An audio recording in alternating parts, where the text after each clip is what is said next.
Welcome to day 43 of maths wizard. चलिए हम क्वेश्चनों की बात कर रहे थे रेशियो एंड प्रोपोर्शन में। तो आपको बता दिया पीडीएफ के लिए टेलीग्राम ग्रुप को ज्वाइन कर लिए और इस नंबर पर कनेक्ट हो जाइए पर्सनल ऑनलाइन क्लास के लिए और साथ ही अपने डाउट्स को सॉल्व करने के लिए। आइए अब हम बात करते हैं कुछ इस टाइप के क्वेश्चनों की, जहां पे हमसे बोला गया है कि if three quantities are in continued proportion, three quantities are in continued proportion so that the ratio of the first to the third, मतलब 3 नंबर को मान लेते हैं, let 3 numbers be A B C और ये तीनों नंबर किस में है आपके पास? कॉन्टिन्यूड प्रोपोर्शन में है, कॉन्टिन्यूड प्रोपोर्शन में है ना, यही होता है ना स्पेलिंग, कॉन्टिन्यूड प्रोपोर्शन ये होगा ना। चलो ये आपके पास किस में है भाई? कॉन्टिन्यूड प्रोपोर्शन में, ठीक है यहां तक। अच्छा, अगर कॉन्टिन्यूड प्रोपोर्शन में है तो मैं इसको a upon B must be equal to b upon C ऐसा लिख सकता हूं। और आप क्या लिख सकते हो? B square is equal to A C लिख सकते हो। और क्या लिख सकते हो? b is equal to under root A C लिख सकते हो। मतलब जिस भी चीज की जरूरत होगी इन सभी में से हम वो चीजें यूज कर सकते हैं, ये कहना चाह रहे हैं। तो अब हमसे प्रूफ करने के लिए बोला है कि so that the ratio of the first to the third, ये वाला a अपॉन सी वो किसके इक्वल है? Is equal to the duplicate ratio to the first to the second, first और सेकेंड के डुप्लीकेट रेशियो के इक्वल है। Duplicate ratio का इक्वल का मतलब होता है A square upon B square. जब भी कभी डुप्लीकेट बोला जाए, ध्यान समझिएगा, दो चीजें हैं जो आपके सिलेबस में आ सकता है। एक होता है डुप्लीकेट रेशियो, ठीक है, मान लेते हैं कि x अपॉन वाई कोई रेशियो है, वो डुप्लीकेट रेशियो है किसका? किसी भी मान लेते हैं a अपॉन बी का, तो a का स्क्वायर और अपॉन b का स्क्वायर हो जाएगा। यही डुप्लीकेट की जगह पे अगर ट्रिप्लीकेट रेशियो कर दे तो x अपॉन वाई मानते कोई रेशियो है जो ट्रिप्लीकेट है किसका? a और b का, है ना, a और b का। तो आप बोलोगे a की पावर 3 अपॉन b की पावर 3 और कुछ नहीं। ये दो टर्म आपके पास जो है वो देखने को मिल सकता है पेपर में, तो कोई बड़ी चीज आप लोगों के लिए नहीं होनी चाहिए। अब ओवरऑल हमें ये चीज प्रूफ करनी है, तो इसको प्रूफ करना कोई बड़ी चीज नहीं है हमारे लिए। अब यहां पे ना मैं इसको यूज ही नहीं करूंगा, इन दोनों चीज को, मेरे पास यहीं से काम बन जाएगा। बोलोगे सर यहां से कैसे काम बनेगा? तो अभी नहीं, मतलब कल के सेशन में, रिकॉर्ड तो मैं एक ही दिन कर रहा हूं, कल वाला भी और आज वाला भी, तो उसकी टेंशन लेने की जरूरत नहीं है। अभी मतलब सिंपली आप ये समझिए कि कल वाले सेशन में डे 42 में आप लोगों को समझाया था कि अगर ये दो चीजें इक्वल है तो हम इसको k मान लिया करते थे, k मेथड से प्रूफ करते हैं, ठीक है। तो जैसे मैंने इसको k माना तो ये भी k के इक्वल आएगा और ये भी k के इक्वल आएगा। तो जैसे मैंने इसको a अपॉन b को k के इक्वल रखा तो यहां से a की वैल्यू आ गई b के, बोलो हाँ या नहीं। और जैसे मैंने b अपॉन में c को k के इक्वल रखा तो यहां से मेरे पास b की वैल्यू आ गई c के, बोलो हाँ या नहीं। तो इस वाले b की वैल्यू यहां पटक दो तो a की वैल्यू क्या आ गई मेरे पास? ये यहां पे c के आ जाएगा, c के, तो c के और k पहले था, c के स्क्वायर आ गया, c के का स्क्वायर आ गया। तो a की वैल्यू c के का स्क्वायर आया और b की वैल्यू c के आया। इसका मतलब ये आया कि सिंपल है कि ये जो चीज है और ये जो चीज है सिर्फ c के टर्म में, बस कांस्टेंट आया उसको छोड़ दीजिए। समझ में आ रही है इतनी बात? तो ओवरऑल हमें इन्हीं चीजों को यहां पे पुट करके इन दोनों चीजों को जो सेम टू सेम है वो प्रूव कर देना है। समझ में आई इतनी बात? तो चलो ट्राई करते हैं। जैसे कि a के जगह क्या पुट कर दूंगा मैं? a के जगह पे c k का स्क्वायर पुट कर दूंगा डिवाइडेड बाय b के जगह पे क्या पुट कर दूंगा? नीचे तो c ऑलरेडी है, इससे ये कैंसिल हो जाएगा तो k स्क्वायर बचा, तो ये लेफ्ट हैंड साइड आया।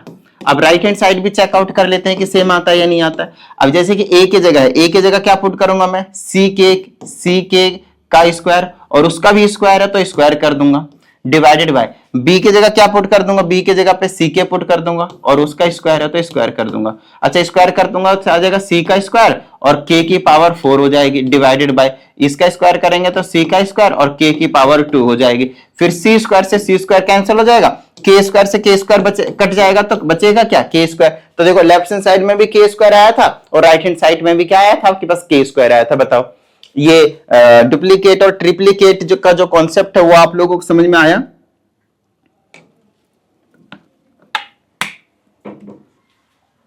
ठीक है, ये बात समझ में आ गई आप लोगों को बेहतरीन तरीके से डुप्लीकेट और ट्रिप्लीकेट का। तो इस टाइप का जो क्वेश्चन है वो आपसे दिया जा सकता है, तो ध्यान रखिएगा इसको। मैं हर टाइप के क्वेश्चंस को कवर करने की कोशिश करता हूं हमेशा ही। ओके, अब आते हैं जैसे ये वाला क्वेश्चन है। अब ये वाला क्वेश्चन भी आपके पास वही बिल्कुल सेम टू सेम है। जैसे कि इन्होंने बोल दिया कि y क्या है आपके पास? मीन प्रोपोर्शन है बिटवीन एक्स एंड जेड, इसका मतलब एक्स वाई और जेड, मीन प्रोपोर्शन हमेशा बीच में होना चाहिए, तब जाकर ये कॉन्टिन्यूटी प्रोपोर्शन में जाता है। इसका मतलब एक्स अपॉन में वाई और वाई अपॉन में जेड, ये दोनों इक्वल है। कॉन्टिन्यू प्रोपोर्शन का यही तो मतलब है। अब देखो यहां से y की वैल्यू निकालोगे तो क्या आएगा, अंडर रूट एक्स जेड, मतलब y क्या मीन प्रोपोर्शन है x और z का, बिल्कुल सही बात है।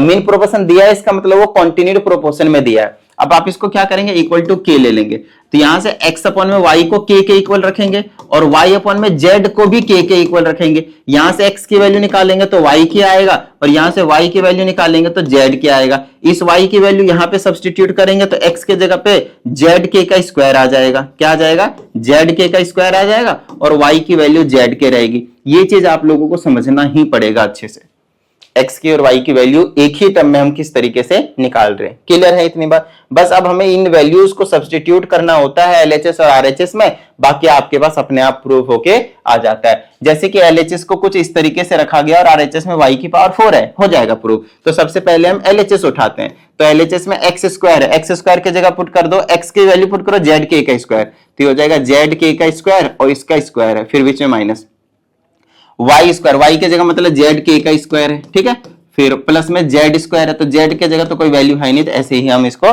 छोड़ देंगे। उसके बाद फिर ये वाली सारी चीजें आती हैं, है ना, तो इनको भी हम पुट कर लेते हैं भाई।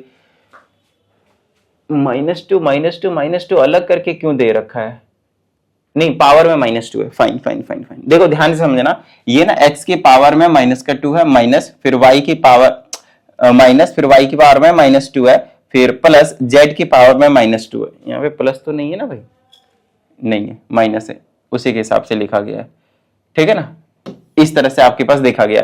तो ये वाला ऊपर में था और यहाँ पे देखो अपॉन भी लिखा गया, अपॉन भी लिखा गया, ठीक है, तो हम अपॉन में लिख रहे हैं इस तरीके से।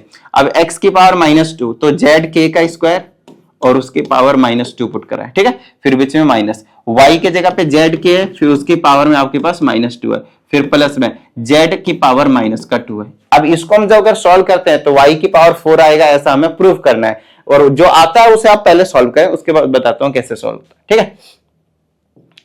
जहां पे दिक्कत आती है वहां पे तो हम है ही। चलो अब हम इसको सॉल्व करेंगे तो सिंपल काम बन जाने वाला है। ऊपर करेंगे तो आ जाएगा z का स्क्वायर, फिर k की पावर 4 हो जाएगी। देखो ये स्क्वायर दोनों में जाएगा, बीच में माइनस, ये स्क्वायर जब दोनों में जाएगा तो z का स्क्वायर, k का स्क्वायर और प्लस में ये आ गया z का स्क्वायर होल डिवाइडेड बाय। देखो जब ये पावर माइनस में होता है ना तो ये 1 अपॉन में करके लिखते हैं हम इसको, तो 1 अपॉन में z का स्क्वायर k की पावर 4 हो गई, बीच में माइनस 1 अपॉन में z का स्क्वायर और साथ में k का स्क्वायर और प्लस में 1 अपॉन में z का स्क्वायर लिख सकते हैं। बस अब हमें क्या करना है, इनको सॉल्व करना है, ठीक है। चलो सॉल्व करते हैं। ऊपर से कुछ कॉमन आ रहा है क्या, ऊपर से कुछ कॉमन आ रहा है तो ले डालो, z स्क्वायर कॉमन आ रहा है ले डालो, ब्रैकेट में क्या बचा, k की पावर 4 माइनस का k की पावर 4 माइनस का k का स्क्वायर और प्लस में आपके पास 1 बना है, डिवाइडेड बाय में। अब ध्यान समझिएगा यहाँ पे क्या होने वाला है, आपके पास पावर माइनस में दे दिया ना, चलो कर लेते हैं। अब इसको सॉल्व करते हैं तो पहले तो कुछ कॉमन ले ही लेता हूं, यहां से भी मैं 1 अपॉन में क्या कॉमन आएगा, z की स्क्वायर कॉमन आएगा, ठीक है ना, ब्रैकेट में 1 अपॉन में k की पावर 4 बचेगा। देखो 1 अपॉन में कॉमन लिया है, ध्यान रहे, माइनस का 1 अपॉन में, फिर यहाँ पे k का स्क्वायर बचेगा और प्लस में 1 अपॉन में यहाँ पे आपके पास 1 बचेगा, 1 ही बचेगा ना, z स्क्वायर तो बाहर आ गया, ठीक है। चलो अब हम आगे क्या कर सकते हैं, यहाँ पे तो एलसीएम ले सकते हैं और तो कुछ बचा ही नहीं है। अच्छा ये वाली चीज रेसिप्रोकल होकर कहां चली जाएगी, ऊपर, नॉर्मल कैलकुलेशन भाई, तो ये बना लेगा z की पावर 4। चलो भाई अब ऊपर मेरे पास बच गया k की पावर 4 माइनस का k का स्क्वायर प्लस का 1। अब यहाँ पे तो कुछ हो नहीं सकता, लेकिन नीचे क्या ले लूंगा मैं, एलसीएम ले लूंगा। जैसे एलसीएम लूंगा तो ये बन जाएगा k की पावर 4, ठीक है। अच्छा k की पावर 4 हो गया, एलसीएम k की पावर 4 ही आएगी ना, ठीक है।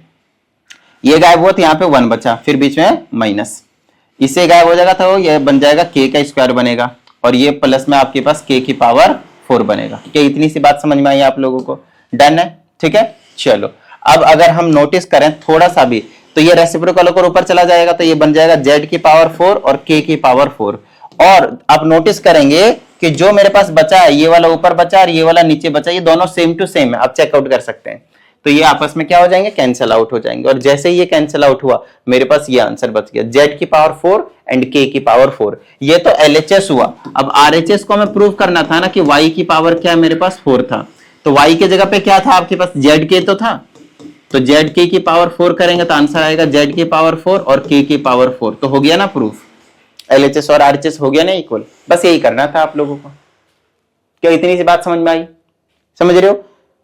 क्लियर है? चलो नेक्स्ट क्वेश्चन की बात करते हैं। जैसे कि हमारे पास फिर से उसी टाइप का ही क्वेश्चन अगेन जो है वो आया हुआ है। जैसे कि इसमें कहा जाता है given 4 quantities A B C are in proportion. अब की बार कॉन्टिन्यूड प्रोपोर्शन का नाम नहीं दिया है, सिर्फ और सिर्फ प्रोपोर्शन का नाम दिया है, तो कोई दिक्कत वाली बात नहीं है। हम यहां पे लिखेंगे इसको कि A upon B is equal to B अपनी बी नहीं बोल सकते हैं, एबीसीडी है, कॉन्टिन्यूड प्रोपोर्शन में नहीं है, एबीसी है ना। एबीसीडी 4 दे रखे हैं, तो चारों को हमने क्या कर दिया भाई, कुछ इस तरीके से रख दिया। क्लियर हो गई इतनी बात? अब इन दोनों को क्या कर सकता हूं मैं, किसी कांस्टेंट के इक्वल। तो यहां से a अपॉन बी किसके इक्वल आ जाएगा, k के, और c अपॉन डी भी किसके इक्वल आ जाएगा, k के। ठीक है, यहां से a की वैल्यू निकालेंगे तो आ जाएगा b के, और यहां से c की वैल्यू निकालेंगे तो क्या आ जाएगा, d के। क्या इतनी सी बात समझ में आई? a की वैल्यू निकाला तो आ गया b के, और c की वैल्यू निकाला तो आ गया आपके पास d के। अब क्या मैं किसी भी एक वेरिएबल में कर सकता हूं, बस ये चीज चेक कर लो। अगर कर सकते हैं तो ठीक है, नहीं तो हम 2 वेरिएबल में यहाँ पे हम सॉल्व करने की कोशिश करेंगे। समझ में आई इतनी बात? कॉन्टिन्यूड प्रोपोर्शन में एक ही में आ जाता है, एबीसी जो भी होता है उसमें एक में आ जाता है हमेशा, सी में, है ना। या फिर एक्स वाई जेड होता है तो जेड में आ जाता है, पी क्यू आर होता है तो आर में आ जाता है। ये तीनों क्वेश्चन अभी हमने आपको करवा दिए। लेकिन मेन चीज है आपके पास यहाँ पे कॉन्टिन्यूड प्रोपोर्शन में नहीं है। यहाँ पे क्या आप आएगा ए और सी की हमें दोनों की वैल्यू सब्स्टिट्यूट करनी पड़ेगी, तब जाकर बात बनेगा। समझ रहे हो? तो हम ए और जो सी है हम दोनों की वैल्यू को यहाँ पे हम सब्स्टिट्यूट करेंगे। क्लियर हुई इतनी बात? चलो करते हैं। जैसे कि मेरे पास है भाई, यहां पे हमें प्रूव करना है, मैं पहले लिख लेता हूं यहां पे a minus C bracket into B square, फिर upon b minus D bracket c into D is equal to A square minus B square minus A B divided by C square minus D square minus C D. ऐसा कुछ आपके पास यहाँ पे proof करने के लिए दिया है। तो एक एक करके प्रूफ कर पाओगे भाई एलएचएस और आरएचएस को? तो चलो करना हम शुरू कर देते हैं। तो जैसे कि मेरे पास है यहाँ पे एबीसी की वैल्यू सब्स्टिट्यूट कर सकता हूँ, ए के जगह पे बी के, क्या पुट कर दो मैं, बी के, है ना, और माइनस में सी के जगह पे डी के, और ब्रैकेट में बी के जगह पे तो बी के टर्म में ही रहने दो, तो बी का स्क्वायर ही रहने दो, डिवाइडेड बाय बी के जगह पे बी रहने दो, माइनस का डी के जगह पे, रुको बी और डी के टर्म्स में ही रख रहे हैं ना, हाँ ठीक है। तो बी और डी की वैल्यू हमारे पास है ही नहीं, समझ रहे हो मेरी बात को? मेरे पास सिर्फ ए और सी की वैल्यू है, तो वही पुट करेंगे। तो बी को ऐसे रखते हैं माइनस का, डी को भी हम ऐसे ही रखते हैं, सी की जगह पुट कर सकते हैं हम डी के, तो आ गया डी के, और इंटू में यहाँ पे डी पहले से ही है। चलो अब इसको सॉल्व कर देते हैं।